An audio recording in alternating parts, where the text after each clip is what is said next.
Hello, hi, welcome to Pastor with Funny Bone.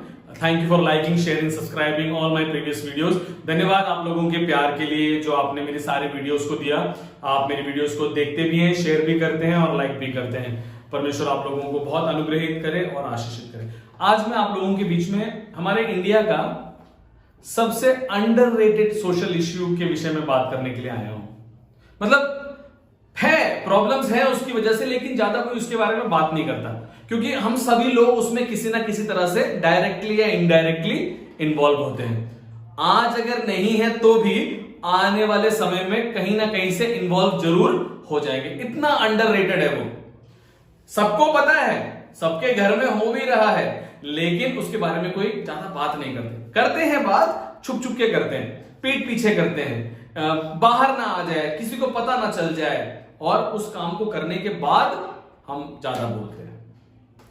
मेरे को पता नहीं आप लोग वहां तक पहुंच पा रहे हैं या नहीं पहुंच पा रहे हैं इस इश्यू के बारे में, लेकिन मैं आपको बताना चाहता हूं। मैंने इस पिछले हफ्ते में 3-4 पुरुषों से और 2-3 महिलाओं से यह सवाल किया और उन्होंने मुझको जो जवाब दिए वो ये हैं। मैंने उनसे पूछा कि क्या दहेज लेना या देना सही है।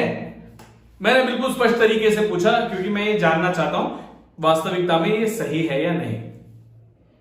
तो 1-2 भाइयों ने उसमें से बोला कि हाँ ठीक है, मिल जाए तो क्या है, हम मांगेंगे नहीं। एक भाई ने बोला मैंने तो भाई अपनी शादी में कुछ मांगा नहीं, लेकिन उन्होंने अपनी तरफ से मुझको दे दिया।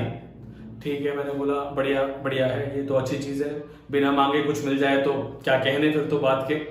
तो उनको भी लगा होगा कि मैं शायद सहमति कर रहा हूं कि हाँ गिफ्ट के तौर पे दहेज को गिफ्ट का नाम देके दे दिया जाए तो अच्छा है। हम मांगेंगे नहीं, लेकिन सोशल स्टैंडर्ड को देखते हुए, सामाजिक स्थिति को देखते हुए अपनी हम कुछ ना कुछ तो जरूर देंगे। फिर मैंने 2-3 लेडीज से भी बात करी जिन्होंने पहले अपने जमाने में अच्छा खासा दहेज दिया है, जानबूझ के मैंने उन्हीं को पकड़ा। तो उन्होंने बोला कि नहीं, बिल्कुल नहीं, दहेज होना ही नहीं चाहिए, और उन्होंने थोड़ा एक लंबा लेक्चर मेरे को उसके ऊपर सुनाया अभी। तो मैं समझ गया कि देने वाला देना नहीं चाहता, लेकिन लेने वाला लेना चाहता है। देने वाले के मन में नहीं है कि मैं दूं, लेकिन ये समाज है, परिस्थितियां हैं, लोग हैं, खानदान है, परिवार है, जान पहचान वाले हैं, इन सबको दिखाने के लिए देना पड़ता है। नहीं तो लोग क्या कहेंगे है सबसे बड़ी प्रॉब्लम। लोगों का जो कहना है वो हमारे लिए सबसे बड़ी चिंता का कारण बन जाता है। उत्पत्ति की पुस्तक में ऐसा लिखा है परमेश्वर के वचन में कि मनुष्य जो पुरुष है वो अपनी स्त्री के साथ एक हो जाएगा, उसको होना चाहिए, और वो सबसे अलग है, वो अपनी पत्नी के साथ एकता में बंध जाता है। इसका मतलब ये नहीं है कि वो बाकी लोगों को छोड़ देता है या उनका तिरस्कार कर देता है, यानी कि पूर्ण समर्पण अपनी पत्नी की तरफ उसका रहता है। उत्पत्ति की पुस्तक में 2 अध्याय की 24वीं आयत में इस प्रकार से लिखा है, in the book of Genesis chapter 2 verse 24। एक हो जाएगा, समझ रहे हैं? मतलब कि इसमें कुछ लेन देन की बात नहीं है, इसमें कुछ देना या लेना नहीं है, वो आपस में एकता की बात कर रहे हैं, आपस में एकता की बात कर रहे हैं। तो मैंने जब लड़की वालों से ये बात पूछी थी तो उन्होंने मेरे से कहा था कि देखिए भाई साहब, उन्होंने सामने से तो कुछ मांगा नहीं है, लेकिन कुछ ना कुछ तो देना ही पड़ेगा। आप देखेंगे रास्ते में हर जगह पे, गाड़ियों के पीछे, दीवारों पे एक चीज लिखी हुई है, कुछ और लिखा हो या ना लिखा हो, एक चीज हमेशा लिखी हुई मिलती है, बेटी पढ़ाओ बेटी बचाओ। जी हाँ, बेटी पढ़ाओ बेटी बचाओ। पढ़ा तो दिया, जिनके पास जिनकी बेटियां हैं परमेश्वर के अनुग्रह से, उन्होंने अपनी बेटियों को बहुत पढ़ाया लिखाया और एक काबिल बना दिया, बचा भी लिया सारे दरिंदों से, सारी परेशानियों से, दिक्कतों से, है ना, आजादी से जीने भी नहीं दिया, मतलब इतना ज्यादा बचाया। लेकिन अभी शादी कराने के लिए उसी पड़ी हुई बची हुई बेटी के लिए 10-20 लाख रुपए इकट्ठा करना पड़ेगा।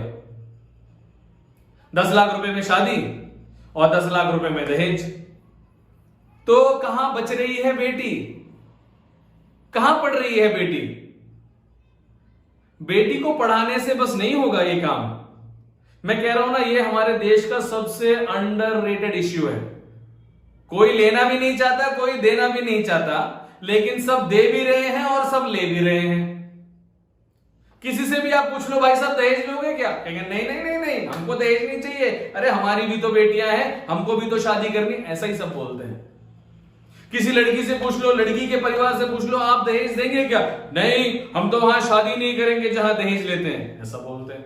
लेकिन शादी के दिन सब देते हैं, सब दहेज देते हैं। कोई गिफ्ट के नाम पे देता है, कोई समाज के नाम पे देता है, कोई दुनिया के नाम पे देता है, कोई इसलिए देता है कि लोग क्या कहेंगे, लेकिन सब लोग देते हैं।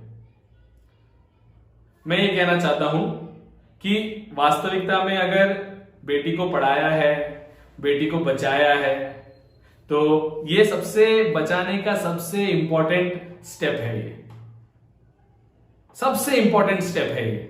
अगर वो पढ़ाई तभी काम में आएगी जब आपने इस कदम को सही रीति से पूरा किया। यानी कि आपने आंखों में आंखें डाल के सामने वाले व्यक्ति से अगर ऐसा बोल दिया कि भाई साहब हमने पढ़ाया भी है और हमने बचाया भी है, हम दहेज नहीं दे सकते, तो ये अंडररेटेड इश्यू लोग समझने लगेंगे। ये अंडररेटेड इश्यू को लोग जानने और पहचानने लगेंगे कि हां, गिफ्ट के तौर पर भी नहीं, समाज के तौर पर भी नहीं, लोगों के तौर पर भी नहीं, लेकिन प्रेम के तौर पे एक दूसरे को ग्रहण करना है।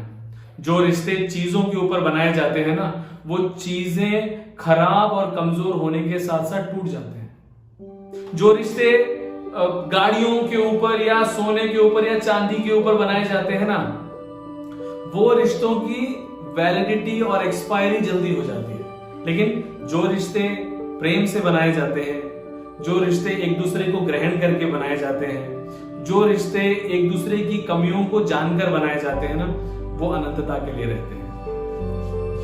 Thank you very much. मैं विश्वास करता हूं कि आपको मेरी बोली हुई बात समझ में आई होगी कि दहेज नहीं देना चाहिए, बिल्कुल भी किसी भी कीमत पर दहेज नहीं देना चाहिए। Thank you very much. May God bless you.